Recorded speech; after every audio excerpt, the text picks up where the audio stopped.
Hello, everyone. It's my great pleasure to introduce today's speaker, Professor Xiaoyu Pu. Professor Pu is an associate professor of political science at the University of Nevada. He is a public intellectual program fellow with the National Committee on United States-China Relations and a non-resident senior fellow with the Inter-American Dialogues in Washington, D.C. Professor Pu's research interests includes Chinese foreign policy, East Asian politics, emerging world powers, and international relations theory. He is the author of the book Rebranding China, Contested Status Signaling in the Changing Global Order, published by Stanford University Press in 2019. His research also appears in many academic journals, such as International Security, International Affairs, the China Quarterly. Professor Pu is a good friend of mine for years, and I'm thrilled to have him here to share his expert view on Chinese perspective on the Ukraine crisis and the implication of this crisis for various issues related to China and international order. Now, let me explain how we will proceed in this talk. I have several questions for Professor Pu, and he will give us answers and some comments. And after that, we will open the floor to audience for Q&A. So feel free to use the Q&A function at the bottom of your Zoom screen to raise your questions. Okay. Now, I would like to invite Professor Pu to give us an opening remark, giving us some context of the current Ukraine war and the Chinese government's position in it. Professor Pu, please. Thank you, Professor Huang, for invitation, and also for Professor Zhang for this opportunity to share some thoughts on the ongoing Ukraine crisis and its implications for China and the world. I see a few familiar names in the audience, so some fellow China IR experts in the audience. I see this as an opportunity to sort of brainstorm what's going on, particularly from China's perspectives. But I want to emphasize a few points as opening remarks before we talk about some details. Number one, the title Ukraine crisis does not mean we ignore the sort of aggressive military action by Russia, but highlight crisis. We want to discuss the issue in a much broader context because the repercussion for global order include all kinds of dimensions: diplomacy, international sort of law, international finance, energy, all kinds of issues. So we want to put this in a broader perspective. The second point is that I want to clarify my point or other points, in the sense that my personal opinion is that, of course, Russia sort of occupation or invasion, military attack against Ukraine is morally wrong and politically problematic. It's simply based on United Nations discussions, right? Vast majority of countries already raised criticism against Russia's military actions. So I share that kind of sort of conventional wisdom. But on the other hand, in this conversation, I want to highlight that Chinese government, some of Chinese experts might have different opinions. So, and I will later briefly summarize Chinese government perspective, but also later in the conversations, I want to also discuss a very much diverse, even contested opinions, perspectives among Chinese experts and also the Chinese public. So the talk is about Chinese perspectives, not one particular perspective, although I will bring some of my personal observations into the discussions, but I really want to highlight a variety of perspectives for this particular topic. Let me briefly summarize Chinese government's position so far. My observation is that the Chinese government tries to maintain its relationship with Russia on the one hand, but also try to be as neutral as possible. Again, that could be controversial. I understand people might have different opinions whether Chinese government is really neutral or not. But when I say Chinese government or Beijing is relative neutral or trying to be neutral, here are some indicators. How about their voting behavior within the United Nations? Both within United Nations Security Council and the United Nations General Assembly, the Chinese government abstained from voting. Meanwhile, of course, Russia vetoed a draft proposal to deploy its military actions. And within United General Assembly, 141 countries opposed Russia's military aggression and calling for military withdrawal. And regarding that proposal, Chinese government also obtained from voting, together with some other countries like India and other countries. So I think voting record is kind of neutral stand. And how about a statement? And if we watch a series of Chinese government statement, foreign ministry spokesperson, they typically highlight several points. On the one hand, they seem to understand Russia's security concern, especially regarding NATO expansion.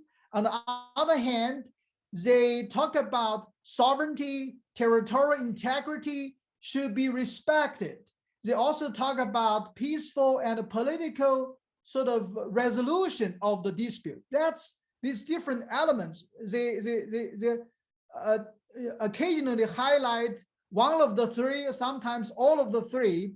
And the latest development, just one day ago, President Xi Jinping finished a summit, virtual summit meeting with French and German leaders. In that summit meeting, he basically highlighted several points. Number one, sovereignty, territorial integrity. Second, UN Charter should be respected.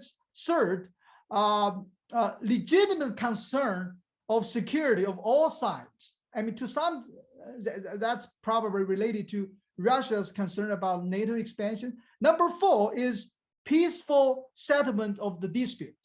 So I think if we summarize all these together, my conclusion is that the Chinese government tried to be neutral or tried to be as neutral as they could be. But again, they also very much want to maintain some kind of a strategic relationship with Russia as well. So whether they could really successfully do that, I mean, that's subject to all kinds of debates. And that's exactly, I think in China, a lot of experts are heatedly debating this topic, how China should project its image, how China should handle this crisis. So I think pretty much a very polarized topic in China, both among experts and the public. Yeah. Let me, this is sort of a little bit long introduction of the context, especially Chinese government's perspective. Yeah. Thank you, Xiaoyu. So now let's talk about the other voices, other views existing or emerging among Chinese on the Ukraine issue. Through my personal connections, I see that people have different views. Some even really diverge from the government's stance on this issue. So can you talk about like academias, the views among academias, experts or think tanks, media, or even the general public? What are those contested perspectives, contested views on the Ukraine crisis? Mm-hmm. Thank you. Yeah. So regarding diverse, even contested perspectives. So let me divide it among sort of experts community and the general public. They resonate with each other, but also to some degree different. Within experts, What I mean expert, I primarily means international relations scholars, some think tank analysts, foreign policy advisors. Some of them sort of provide advice to the Chinese government. Others are more sort of university-based scholars. So I roughly group these experts' opinion into three broad groups, although it's rather arbitrary in a sense that I do type three groups. Let me put that way. So the first group is sort of a nationalist, realist group. I use it loosely, these two labels. They are overlapped, but not exactly the same. So these nationalist or realist perspective, they typically are more sympathetic to Russia's concern about like NATO expansion. They sometimes also highlight the China and Russia's shared concern about so-called West or US hegemony, and they highlight the competition between US and China and US and Russia. So to some degree, this group, and also, by the way, also some of them even also have some kind of like ideological sort of sort of a flavor in their analysis. They highlight, they don't like this kind of liberal democratic discourse. They highlight sort of color revolution over the West to try to overthrow sort of authoritarian governments worldwide. So they highlight the solidarity with Russia is necessary for China. So that's more of a like a nationalist and the realist perspective. The other is more the opposite. I think it's more of a liberal, internationalist, even globalist perspective. This perspective highlight that China has benefited a lot from economic globalization, and China's economic relationship with the West is much more fundamental, much more important for China. So from this perspective, Russia is not the future of a leading, like a future-oriented leading global power.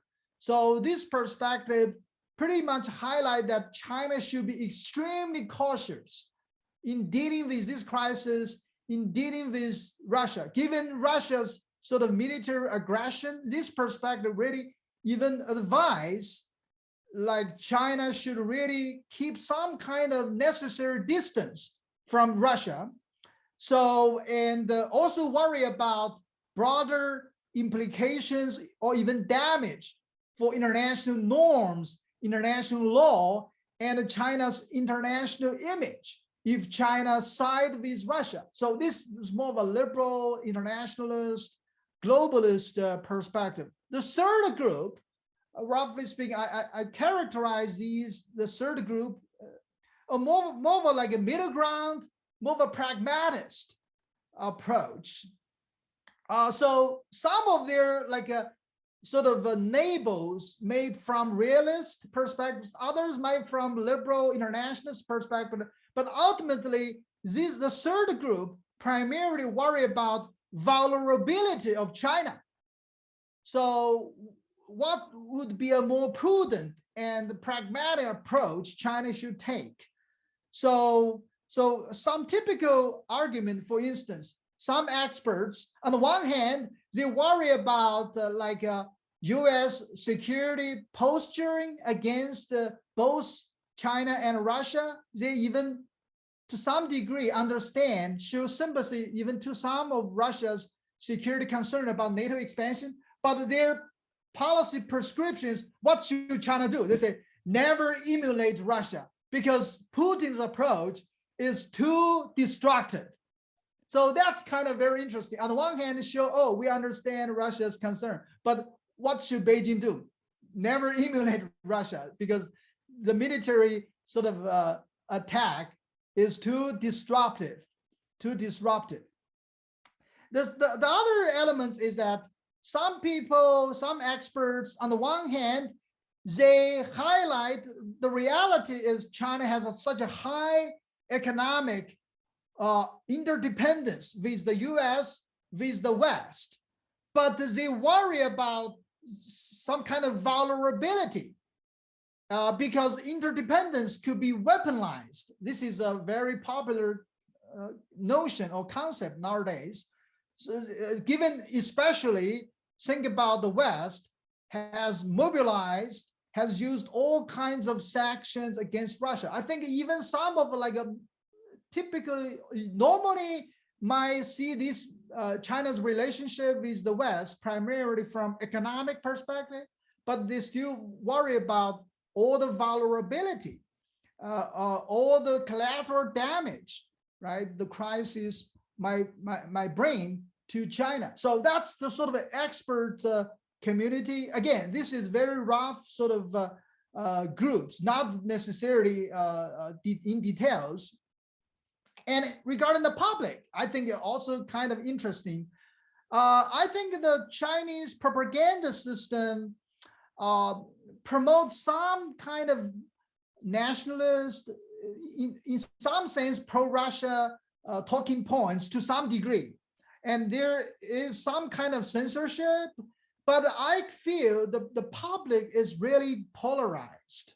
So think about, I think the public opinions to some degree sort of resonate or emulate the experts' opinion. So the nationalist, anti-US, anti-West narrative, some public might buy that, and they worry about the US sanctions, the US military actions against China in the future. So that's reflect one kind of sentiment.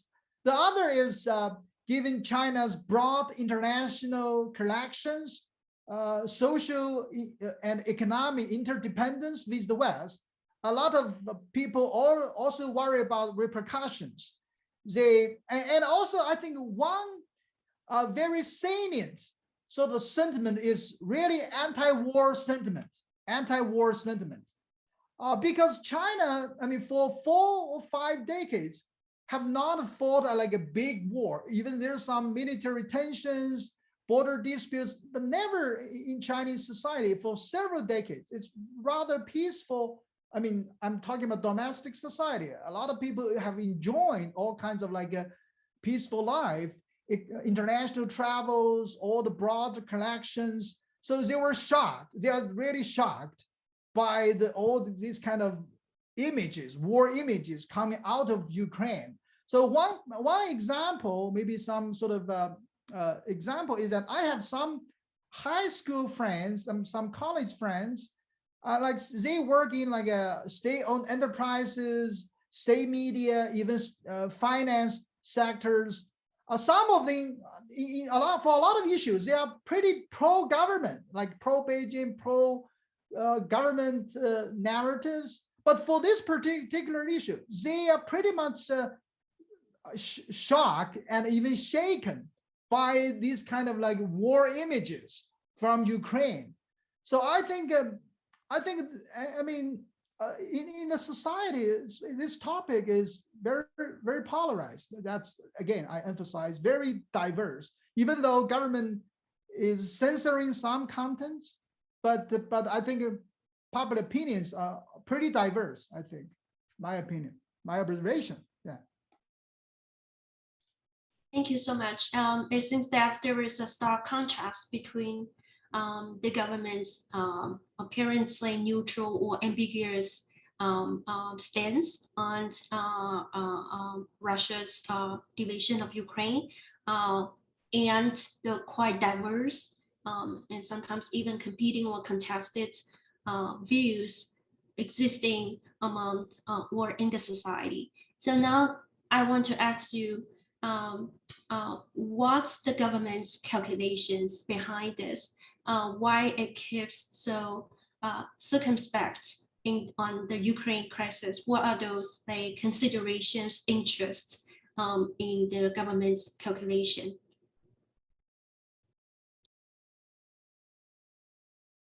Xiaoyu, you might want to unmute. Unmuted. Yeah. Why the Chinese government position is so sort of ambiguous, right? So even to some degree contradictory and ambiguous and contradictory. So I think broader speaking, there are three types of incentives or broad consideration for the Chinese government.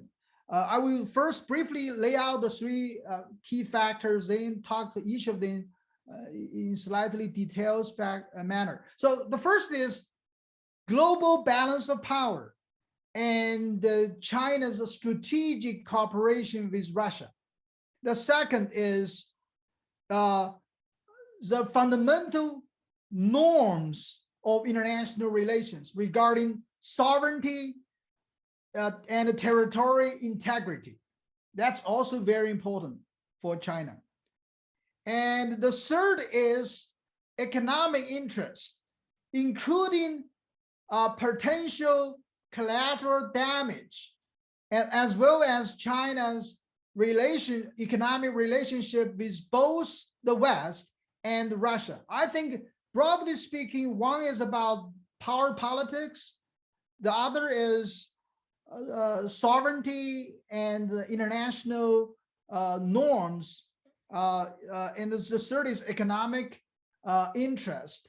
And of course, ideologically, people think about Putin and Xi Jinping have good personal relationship. Of course, the personal ties between top leaders, that's always important. But I think we should not overemphasize that kind of sort of factor. So I think some kind of strategic interest, these kind of different factors, long-term factors might matter more. So number one, global balance of power and strategic cooperation with Russia. This is not started by Xi and Putin. So after the end of the Cold War, remember, the international system has become the so-called unipolar system.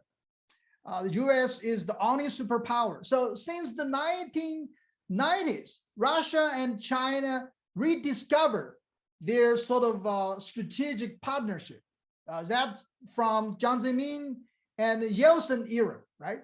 So that kind of relationship has grown over the decades. So I think the first consideration, the global balance of power, is that even today, I think a lot of policymakers, maybe foreign policy advisors, they still think about the strategic triangle, right? Yeah, even though they really, the Chinese government disagree with Putin's military action, but I don't think they will dramatically criticize Putin openly, because from the strategic calculation, if Russia is totally like a sort of like a weakened by the West, from Chinese strategic calculation, that will weaken an important strategic partner against the so-called US hegemony. Again, I'm not saying morally that's correct or incorrect, but that's balance of power politics. So most students of international politics probably familiar with that kind of calculation. The second is sovereignty and territorial integrity. I don't think, I disagree with some argument that, oh, this is for Chinese government, this is just lip service. It's not that important.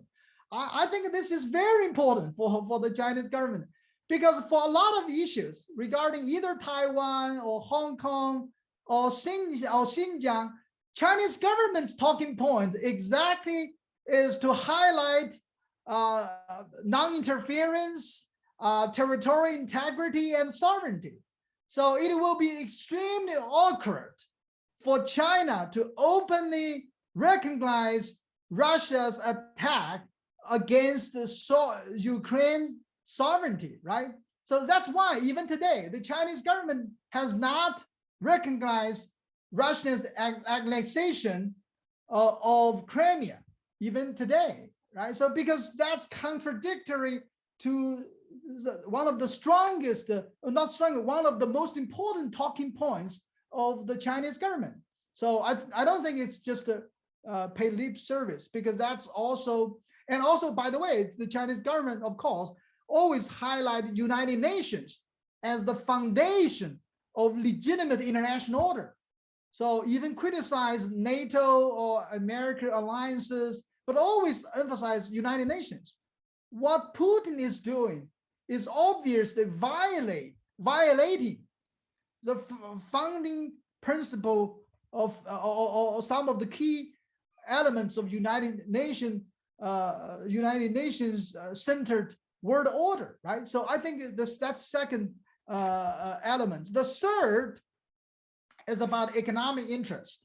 So I think that's I think the Chinese government really tried to keep some kind of balance. On the one hand, still try to maintain economic relationship with Russia to some degree or to larger degree, but really try to avoid damage. It's much more important, much more significant, substantive economic relationship with the West. And also, by the way, Russia's economy is just 10% of China's economic size. So in a sense that Russia's economy is one province, richer province of China, like Guangdong or Jiangsu's economy is the same size of Russia. So I think in terms of economic interest, Chinese government must value even more its relationship with the West in terms of long-term economic interest. So put all these together, that's why I think that to some degree, Chinese government position is a little bit ambiguous if we consider all these three broad considerations. Thank you, Xiaoyu, for to help us disaggregate the utility function of the Chinese government's policy or attitudes on the Ukraine war. Okay, so some may make a parallel between the Ukraine crisis and the Taiwan issue, trying to draw some implications from the great powers' attitudes, their actions during the Ukraine crisis or Ukraine war, to what their potential reaction on on the war over Taiwan, not on the war if there's one someday. So what's your take on this? What's the implication of the Ukraine crisis for the Taiwan issue? Mm-hmm. Yeah, I think a lot of commentators easily sort of compare Ukraine with the situation across the Taiwan Strait. So I have three broad points. Number one, I think these are very different situations. Even Beijing, Taipei, political leaders from both Beijing and Taipei highlight the differences. But on the other hand, these two cases or situations are also amazingly similar.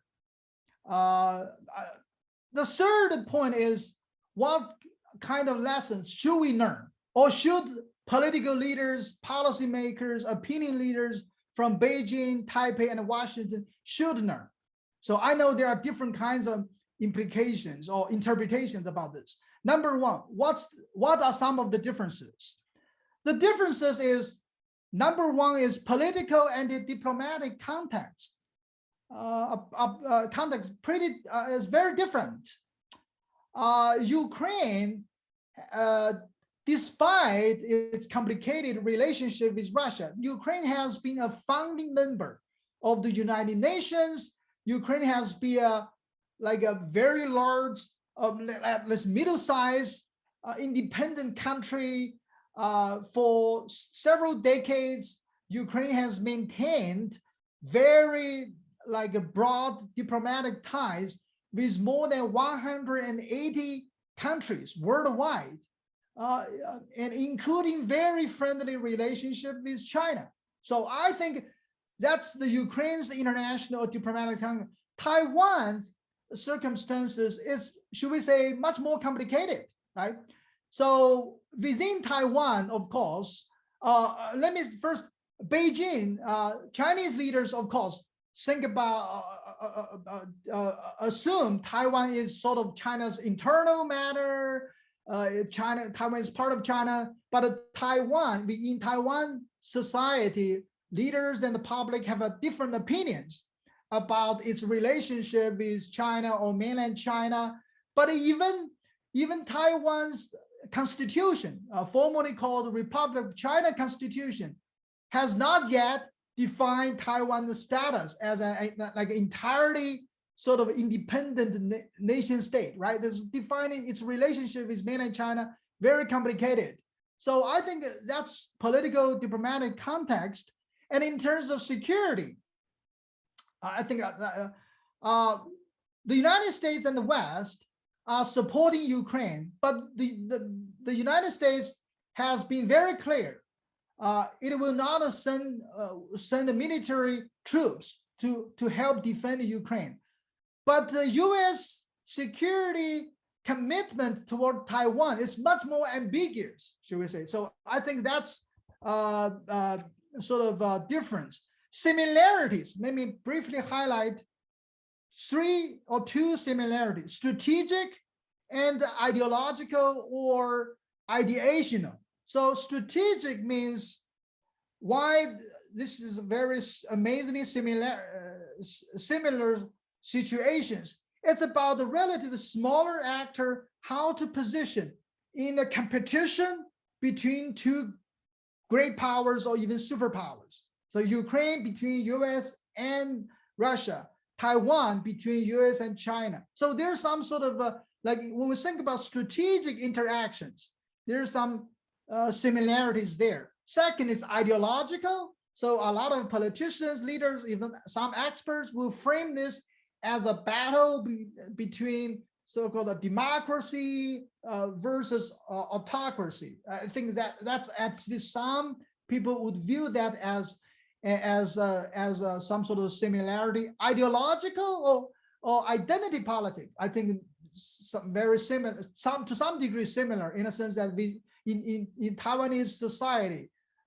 So whether residents or citizens in Taiwan, they want to identify them as Taiwanese, Chinese, or both, or neither, how they think about their relationship with China, mainland China. So in terms of identity politics, there's some similarity, but of course there are all kinds of differences. I agree in details. That's sort of a similarity. What kind of lessons? I know some hawkish voices in Beijing, in Washington, even to some degree in Taipei. They might think when it's watching the Ukraine war, they immediately think about the war over Taiwan. But I think if prudent voices prevail in both in Beijing, Taipei, and Washington, I think a prudent lesson should be a war over Taiwan cannot be won and and must never be fought. That's, again, maybe my personal opinion, because number one, the Ukraine crisis simply demonstrates the worst case scenario, how a relative smaller actor could suffer in an uncontrolled great power violence, right? So I think this is simply the worst case scenario for leaders in Beijing, Taipei, and Washington. So this really, and I think it's very important how to avoid this kind of catastrophe across the Taiwan Strait. That should be the priority for leaders in different places. And the second point is that I think there are also important lesson is that for Putin, military action might be his first choice. Again, it's not a moral judgment. It's given Russia is a military superpower, but economically it's a declining power. It's very weak economically. So when Putin tried to bargain with the West, or sort of he chose to use military power, but for Xi Jinping or for Beijing, military is the last result. I mean, given China is an economic superpower, given China's deep economic ties with the West, and also, by the way, broad economic social ties across the Taiwan Strait. I think Beijing, regarding military actions, that's really their last resort. So I think some of the interpretation, like, oh, because China's military power is growing, Beijing will inevitably use a military force against Taiwan. I think that's an extreme exaggeration. So I think we need to get back to the political nature of the dispute across the Taiwan Strait. I hope in the future years, political leaders in Beijing, Taipei, and Washington will really highlight the political differences, rather downplaying the really military sort of elements of the disputes. So that's my thoughts or thinking about how we think from Ukraine to Taiwan. Yeah. Thank you, Professor Pu, for sharing your thoughts on the implications for Taiwan issue. My next question is about the U.S.-China relations. We know that this relationship, between China and U.S. has been in decline for years. And before Russia's invasion of Ukraine on February 24th, Russian President Putin and Chinese President Xi Jinping met at the start of the Beijing Winter Olympic, and also issuing a joint statement declaring that the relationship, the China-Russia friendship has no limits. On the contrary, we have seen that the US government diplomatically boycotted the Beijing Winter Olympic for the considerations of human rights violations in Xinjiang. So again, this is a very stark contrast. So how does the Ukraine crisis affect the China-US relation? Would you consider this can be a temporary increase or mitigating the tensions between US and China? Mm-hmm. Yeah, this is very important questions, whether and how the Ukraine crisis will impact US-China relations. My honest answer is, I don't know, or it's too early to tell.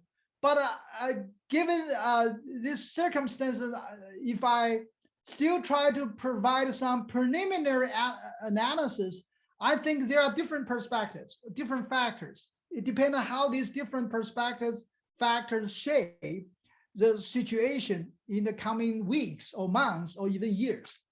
So if we think about the crisis will mitigate, there are some reasons potentially the crisis might mitigate the tensions between US and China. This perspective might highlight that before the crisis, China has already become the #1 rival or long-term rival, for some politicians, even enemy of the United States. But given Putin's war has been so disruptive, I think in terms of political atmosphere, the United States has to shift it to focus on Russia even more. So that dilutes some kind of strategic attention regarding China. And some people might also talk about, before the crisis, the US has highlighted Indo-Pacific strategy, balance or even containment against China. But now the United States has to prioritize both European security and Asia, Indo-Pacific security. So, and furthermore, some people even has a higher hope whether US and China could even coordinate to handle the crisis. So if that happens, that definitely will mitigate US-China tensions to some degree. But there's some alternative perspective. So alternative perspective is that, #1, this perspective highlight China is still regarded as US #1 long-term rival, given China is much more powerful than Russia. Even China is not as disruptive as Russia is right now, but US strategic thinkers and politicians might still regard China as #1 rival in the long term and a more serious challenger globally. So I think that's one. The second is that a lot of people in the US government now, to some degree, is blaming China for Beijing, Beijing's cooperation or collaboration with Russia. So, right. So I think this kind of blaming China narrative might further add some sort of distrust between US and China. The third is sanctions. So before the crisis, the United States government has already sanctioned China for a lot of issues. So I think now the US has intensified its sanction against Russia.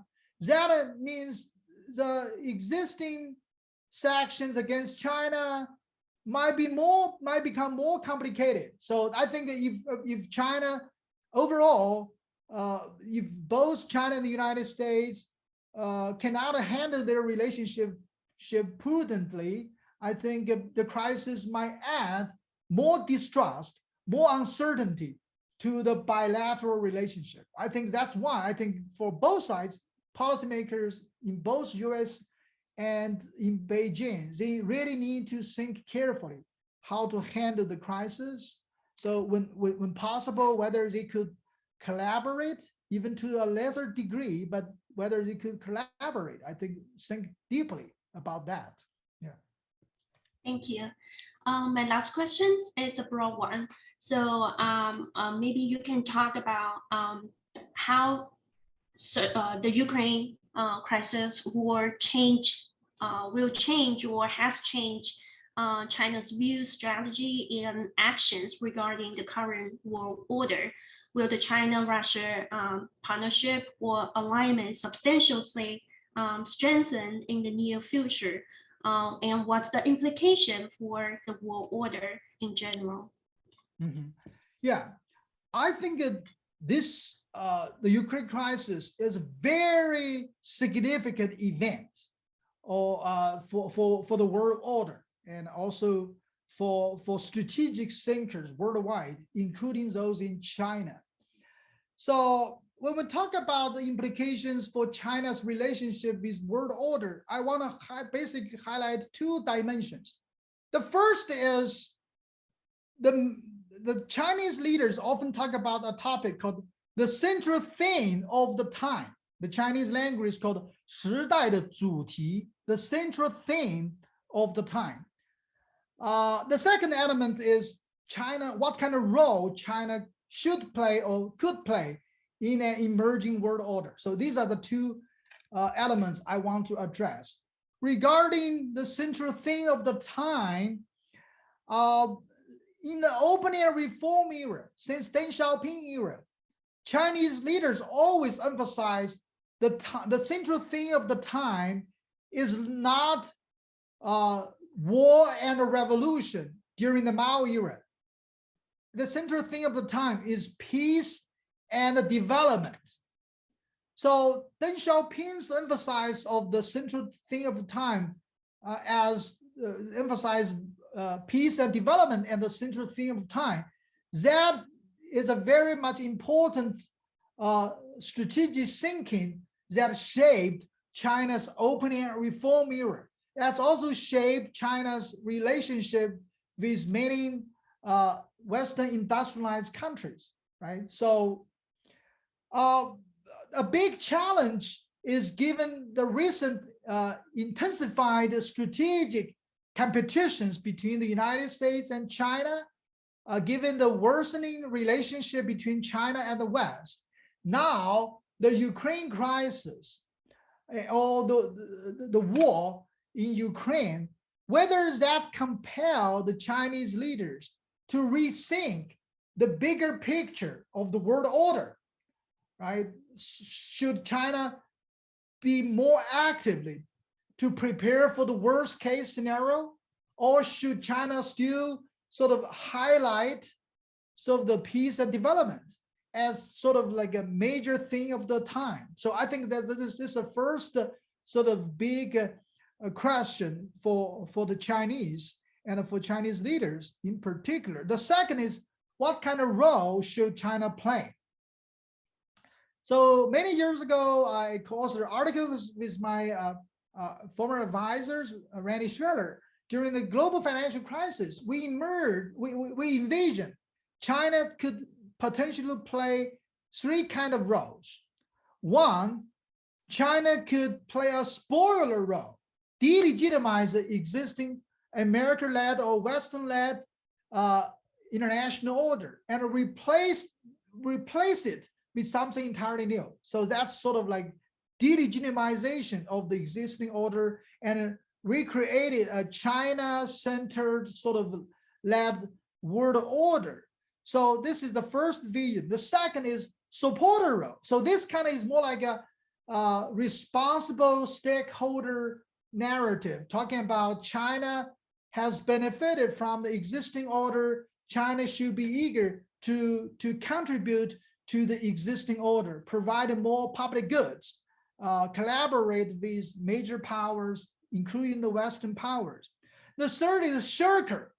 China should prioritize domestic growth, not confronting the West, but also not eager to contribute to the existing order. So I think when I watch Chinese discourse about the Ukraine crisis, I still could see some of the elements, these different perspectives still there.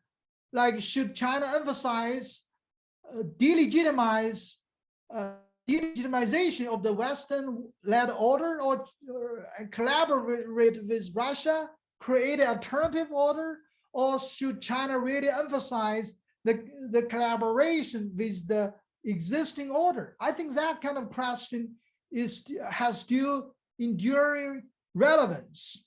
So I want to add a fourth element for this sort of discussion, is that I think worldwide, maybe there's some new expectations, is that China, no matter if China realistic have the capability and willingness to create an alternative order together with Russia, I think China cannot shirk anymore, because China is such a global power, has such an interest, economic, diplomatic interest worldwide. So China cannot shirk anymore. So our number four invasion is whether China could be emerged as sort of like a responsible, not necessarily, forget about responsible stakeholder, but how about a responsible great power role?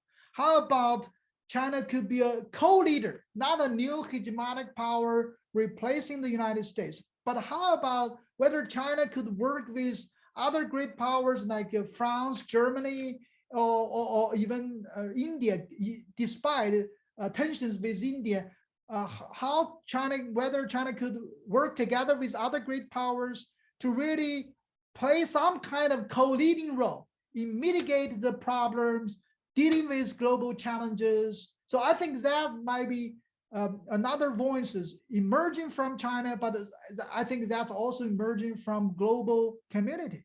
So let me stop there. I look forward to address some questions, and let's primarily really brainstorm together, I think. Yeah, thank you. I agree. So I have received many questions. So the first two ones concerning about the Taiwan issue, the implications for the Taiwan issue, since we already kind of touched upon this. So I will give the opportunity to others questions, but if we still have time, we can return back to the Taiwan issue, the discussion about the Taiwan issue. So the question is about the possible impacts of the crisis of the Ukraine war on China's polar Silk Road. So considering Arctic states, so the Arctic state here refers to Finland, Norway, those Northern European countries. So considering the Arctic states' recent joint statement to boycott Russia, how will Beijing likely choose? Will they sacrifice its projects with other Arctic states while seeking to continue to advance its energy and navigation infrastructure projects in Russia Arctic? Or is there any middle ground that will allow China to avoid choosing sides in the geopolitical rivalry in the context of the Arctic? You mean some BRI project related Northern Europe, then involve Russia, what China sort of potential choices? That's the broad. Let me interpret it more broadly. Is that? I think these questions might not specifically about BRI, but let's talk about like the joint exploration or some energy navigation infrastructure projects. I guess like between China and Russia, or also involving other countries, Nordic countries such as Finland, Norway. So how? So the question is whether China will choose a side, right? Whether they will side with like Russia or Nordic countries, and how the Ukraine crisis might impact the Arctic, the cooperation or the projects in the Arctic area. Okay. Yeah, I think let me.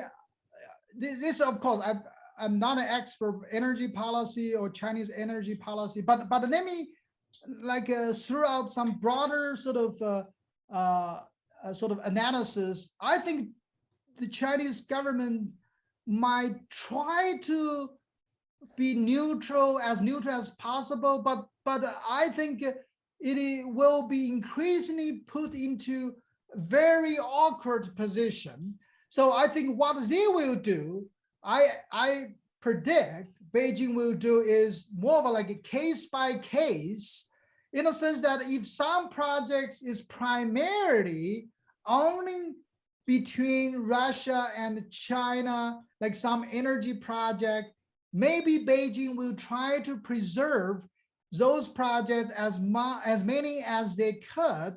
But whenever those projects have broader implications for European countries and America and the US, I think Beijing might avoid some of those projects.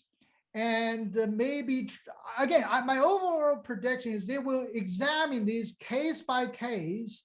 If they could do it only purely between Russia and China, I think they might do those, they might continue those projects. But if they has like European sanctions involved, the US sanctions involved, I think some of these Chinese companies, maybe state-owned enterprises, government investment, they might try to avoid those projects because obviously the Chinese government will suffer from collateral damage. I think that's my broad guess. So again, some specific projects, maybe we need to wait and see how Beijing might handle those. Yeah, thank you.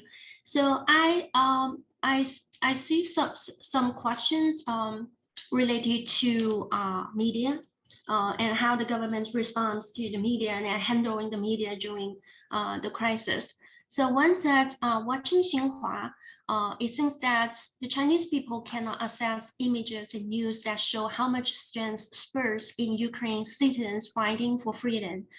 Don't you think that the Chinese Communist Party will have problem explaining why a small population is not afraid to stand against a big totalitarian regime, even if the hopes to win are slim? And another question also related to the media. So what position has Chinese media taken on the Ukraine war? Support for either Russia or Ukraine or ambivalence? And I think there is a third question or comment related to media. Let me see.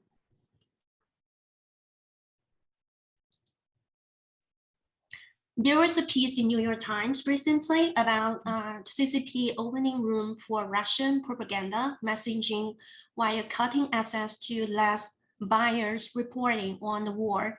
If Beijing is trying to play it cautiously, why give so much space for only one side? So I guess all of those questions or comments revolve around media, how the Chinese government really handle and also responds to the contested views, voices appearing on media, and then how they maybe use censorship or propaganda to strengthen the message, the mainstream message. So maybe you can give us some more discussion on this.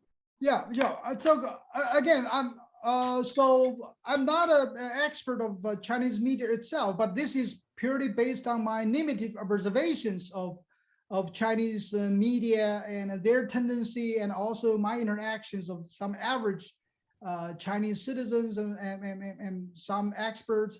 So my impression is, on the one hand, the Chinese state media definitely has some kind of like a nationalist, sort of realist, some kind of pro-Russia narratives, to some degree more salient, let's say, in China's state media. But on the other hand, I still see sort of alternative perspectives emerge, and especially in social media, like Chinese students in Ukraine, they're suffering, and also all kinds of social media, and talking about this kind of express their anti-war sentiments, and people discuss in different kinds of social circles. So and also even regarding government censorship, I think their censorship is also a little bit nuanced. Not nuanced, a little bit complicated. I heard on the one hand, they censor some of the media, like some of the narrative more pro-West, pro-US narrative. But on the other hand, I heard when the Russian spokesperson boldly asserting that, oh, we still have many friends, including China. That kind of message, I heard, was also to some degree censored, because that's also very awkward. So I think on the one hand, I agree the Chinese state media is a little bit, their overall tendency is more sort of pro-Russia. But on the other hand, I don't see that kind of narrative is entirely dominant all kinds of public discussions and opinions. So again, I think the narrative is my impression is very, very polarized in China. Yeah. Thank you. So the next question is from my colleague, Ben Kellerman. Will the global reaction against Russia's invasion of Ukraine, such as sanction, push Russia and China closer together? Or will Russia's new power status leave the Chinese government to distance itself from Russia? Yeah, I think probably. I would also say it's kind of too early to tell. It also depends on how Beijing and also Washington handle the crisis. I see some factors might push Russia and China closer, but other factors might push Beijing keep more distance from Russia. So let me lay out the first one. So if U.S.-China relationship become more intensified, some of these, like if sanctions become more severe against both Russia and China, maybe some of the nationalist, realist voices in China become more salient. So that they emphasize, okay, now the United States still regarded China as #1 rival or even enemy.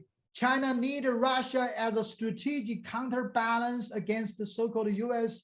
hegemony. If that kind of narrative policy thinking dominant China's deliberation, then China and Russia might become closer.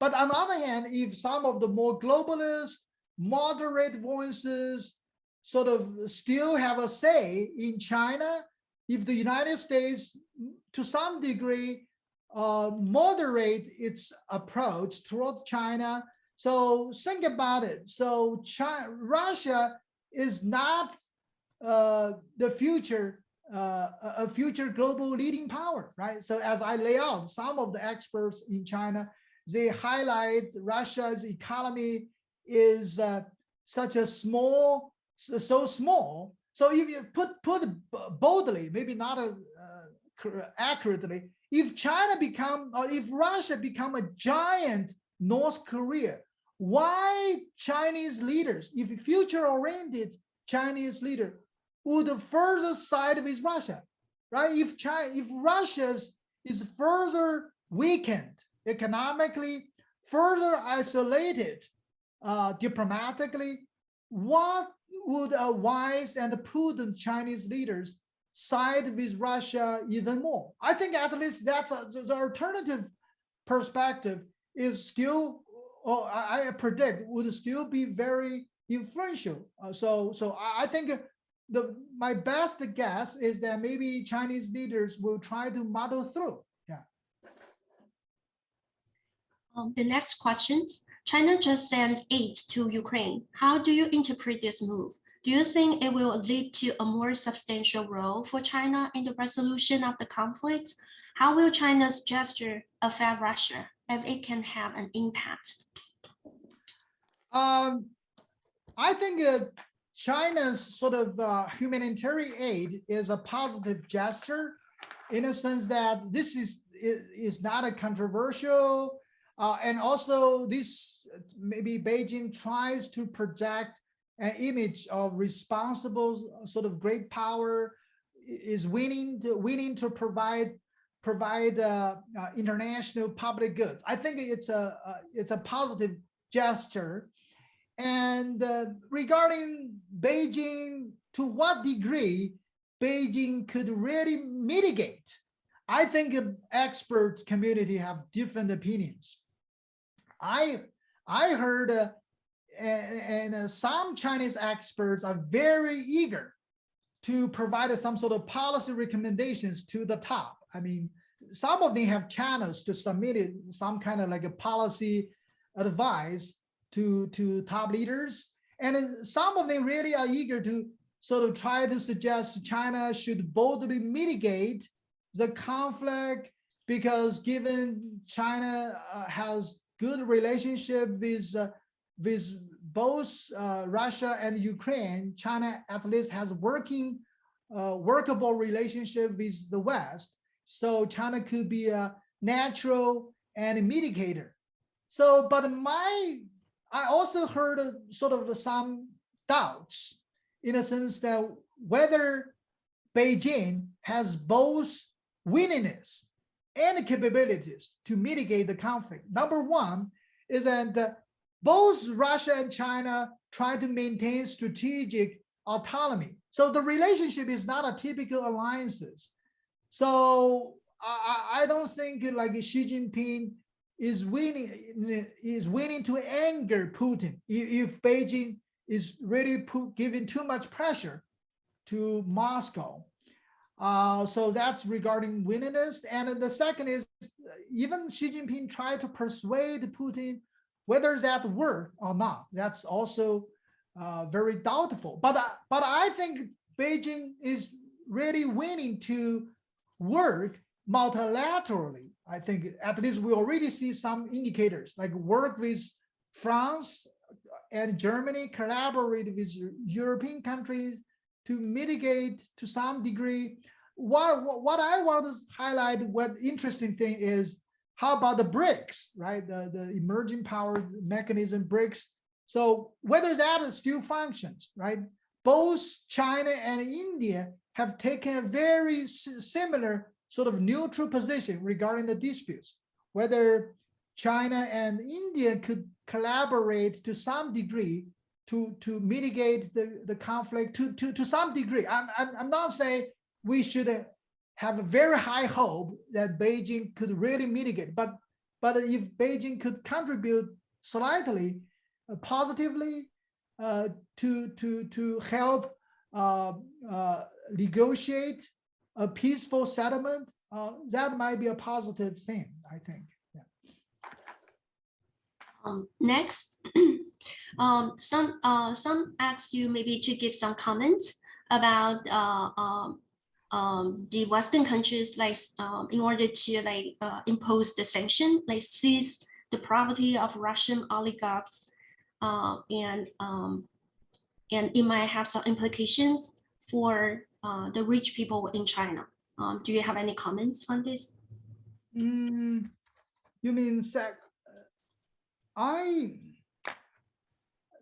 I don't know. So maybe some billionaires, if Chinese billionaires, if they have business investments or joint projects with Russia business community, they might scare. They might now they should be worried about all the collateral damage because of Western sanctions. I think is that definitely true, but I don't know details how that exactly will impact some of the Chinese billionaires. But I think one complicated thing is, so any of the given the extreme tough sanctions from the West, from both US and the West, and also including Japan, South Korea, Singapore against Russia, given China's broad global economic collections, that definitely complicated a lot of business decisions of China, both the state government sectors and the private sectors. Because we can imagine whenever now they think they want to invest in Russia, they need to double check whether that will trigger some sort of secondary sanctions or collateral damage because of the Western or broader global international sanction against Russia. I think they definitely need to double check all kinds of political risk nowadays or in the future months or years. The next, recently there was a New York Times article saying that some American information agency told them that Xi Jinping told Putin to delay the attack after the Winter Olympics. How do you interpret this information? Yeah, I know the New York Times articles, the narrative. On the one hand, I understand. So the news articles want to have a quick narrative, but I really doubt how accurate those kind of information could be. I mean, so here are my some quick points. Number one, nobody really know what the conversations between Xi Jinping and Putin, right? So I think, I mean, nobody. I don't mean some top leaders in China or the United or Russia. I mean the journalists or scholars. So I think the second point I want to make is that I think it's a little bit misleading or simplistic to assume that Xi Jinping could dictate Putin's behavior or decision making, or even shape Putin's decision making. In a sense that these two leaders, they always try to project strongman image, but also these two great powers, they really try to maintain some kind of strategic autonomy.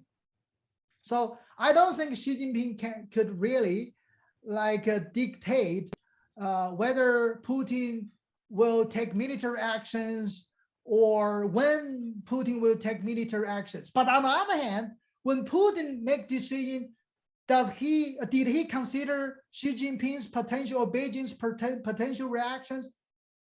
Definitely, for sure. I mean, Putin might have taken potential reactions from Beijing. So I think, but overall, I think the true facts could be only studied by future international historians. Like when 20 or 30 years down the road, historians study declassified documents might give us a complete picture of what really happened. But I think any like media narratives is some kind of reflect some kind of hypothesis, maybe a particular perspective. I don't like take those media narrative for granted. So let me put that way. So next question, how do you think the Chinese government views one narrative of the Ukraine crisis as a battle between autocracy and democracy? I think my observation is they probably see that as an element of the sort of dichotomy of the narrative, democracy versus autocracy. But on the other hand, they also try to downplay this kind of ideological dichotomy. So what I see, their sort of government propaganda highlight geopolitics, highlight the geoeconomics, highlight the broader impact for global economy, energy, this kind of more instrumental sort of elements of the crisis. Although I think they probably recognize this kind of dichotomy is still a very important perspective and narrative. But I don't see like the Chinese government voluntarily jump to frame this as a pure dichotomy of democracy versus autocracy. They really highlight more of the geopolitics, geoeconomics aspect of the crisis. Some said that I noticed how many global South news outlets commented on Western media, calling Ukrainian refugee as white and civilized, which sounds very offensive to so many other war-torn regions. I wonder if the Chinese public or academia pick up on this humanitarian hypocrisy. I saw some like some social media sort of highlight this kind of hypocrisy. I mean, the Western media highlight European, like Ukraine as a European sort of country, European civilization, closer to the Western community. So that I saw some, but not a very preeminent in this kind of like a Chinese discourse, in my opinion. Not yet like a very salient discourse in China about this aspect. The next question might already be touched upon before, but I will. It's about whether China will buy the Russian oil and gas assets that Western companies are abandoning, whether that will push China and Russia closer together. I to some degree addressed this. I think given China's government's position, given on the one hand, they already declare they are neutral or try to be neutral. Second, they emphasize the continuity of China-Russia strategic partnership.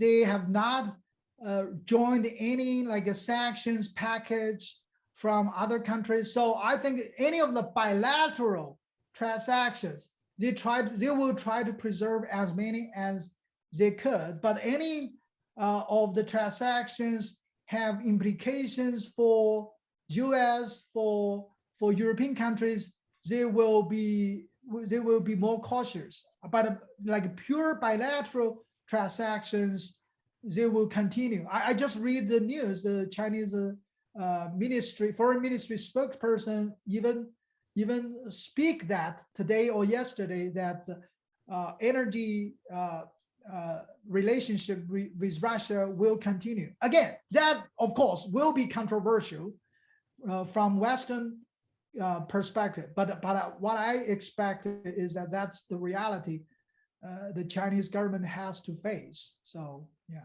Mhm. So the next questions, to what extent is international relation driven by personality or geopolitical calculation? I mean, shaped by personality of Political leader, I guess, oh yeah. Versus by geopolitical calculation. Uh-huh.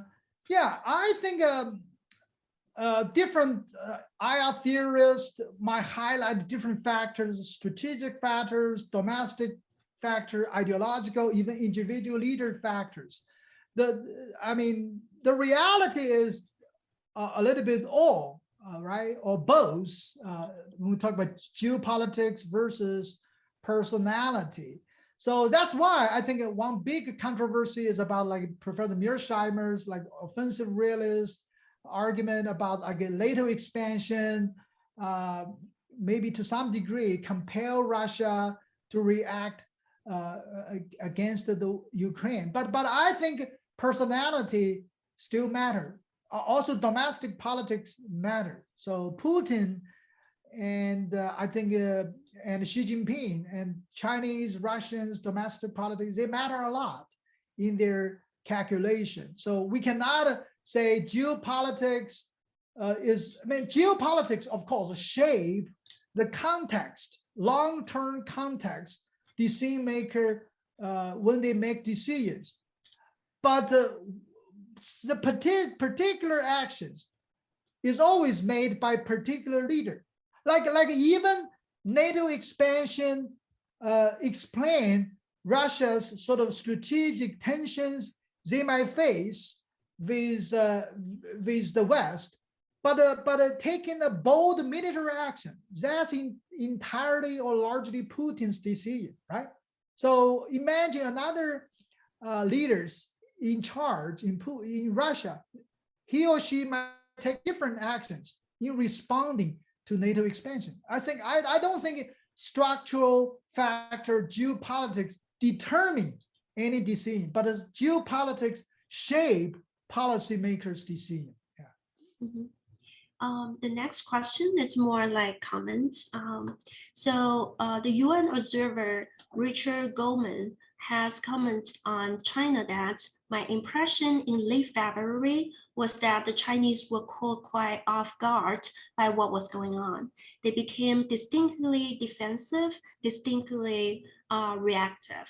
To what extent can the world be convinced that China can become a global leader, noticing the fact that they have refused to offer even the slightest criticism of Russia's action, attempting to shift the blame onto the US for hyping up war instead?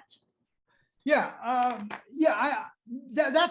think I kind of agree. So that's why I, to some degree, is skeptical whether China could like successfully project a responsible great power image, given its sort of strong geopolitical cooperation with Russia, and to some degree that will inevitably generate backlash from the West.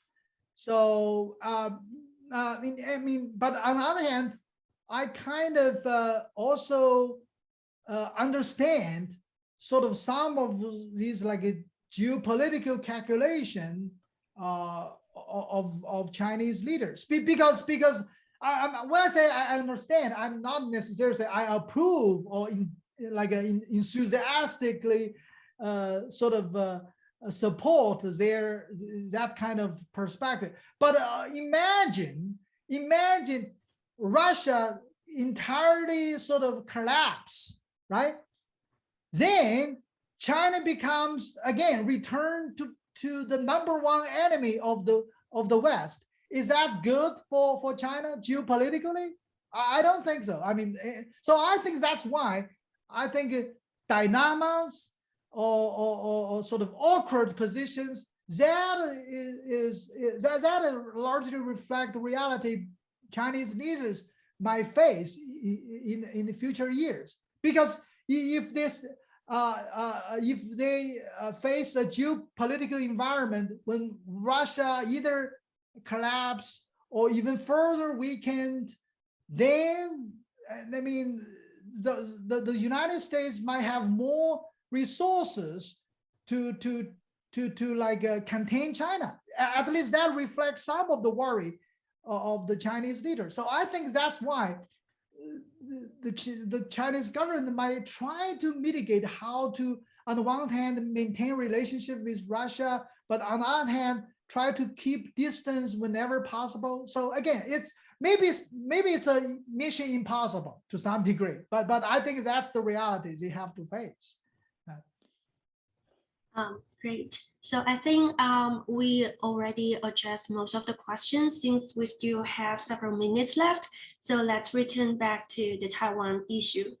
Some of the questions like keep asking, some of the audience keep asking about the implications for Beijing's potential reaction or actions towards Taiwan. For example, whether the powerful global reaction to Russia's invasions of Ukraine make Beijing less likely, make it less likely that the Chinese government will invade Taiwan for the foreseeable future. Whether,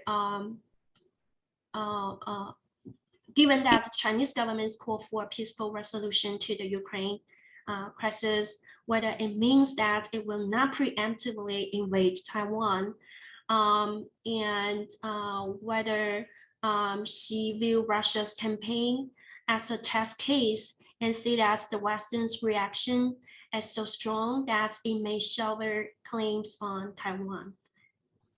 Yeah, I think this is very important questions. Let me highlight some of my personal sort of thinking reflections. On the one hand, I think in the short term, Beijing has no sort of political urgency to attack Taiwan militarily, even without the Ukraine crisis. So I think, again, I think some of the media sort of commentators sort of like highlight, oh, Beijing has increased its military capabilities. That means the danger is more severe. I don't think so. I think Beijing still largely regarding the nature of the dispute is fundamentally political, and Beijing has many non-military means to sort of bargain or shaping the circumstances, including diplomatic, political, or economic. And given U.S. military support to Taiwan is more sort of much more robust, even stronger than U.S. military support to Ukraine. I think Beijing is not eager to use military force even without the Ukraine crisis. But on the other hand, I think the Ukraine crisis definitely illustrates the worst case scenario. If that kind of confrontation, military conflict emerge, how the West might potentially sort of react, right? So I think given China's economic relationship with the whole Western world, with the US, with the European countries, I think the cost for all sides, and also, by the way, the deep socio-economic ties across the Taiwan Straits, the cost could be even more. So I think definitely should make some sort of policymakers, advisors in Beijing sort of think deeply about the future. The third point I want to make is that we should also not underestimate the strong resolve of Beijing's position. So if Washington, if politicians in Taipei sort of do not handle So this kind of either one China policy or one China principle, however ambiguously defined, if not handle that prudently, I think in a longer term, military confrontation is still possible. But I think again that will be will be a catastrophe for all sides. So that's for sure. So I think that's why in my talk earlier, I urged that like policymakers, the public from all sides need to really think through this, and how to handle this prudently. I don't think like in the next 2 years, there will be like a immediate danger. But the danger, the more dangerous scenario might be in like the year 2024, right? The Taiwan will have elections, US will have election. Some of the narrative policy might become more sort of extreme. And then Beijing might react or even overreact, miscalculate. I think that might be more dangerous years than this year or next year. But again, I'm still, given many factors, I'm still more optimistic about Taiwan compared with situation with Ukraine circumstances. Any other questions from the audience?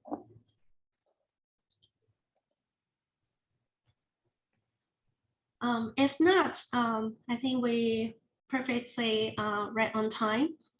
Thank you so much, Professor Xiaoyu Pu, again, spending time with us, sharing your thoughts and giving us analysis of the Chinese calculations on the Ukraine crisis and discussing the implications for the world order and China's roles. Thank you so much. And thank you for the audience for your participating and for the very great questions. I look forward to seeing you in the future RCCS events. Thank you. Have a nice day. Thank you. Thank you very much for all the friends, colleagues, and yeah, thank you very much. I enjoyed the discussions very much. Yeah. Thank you.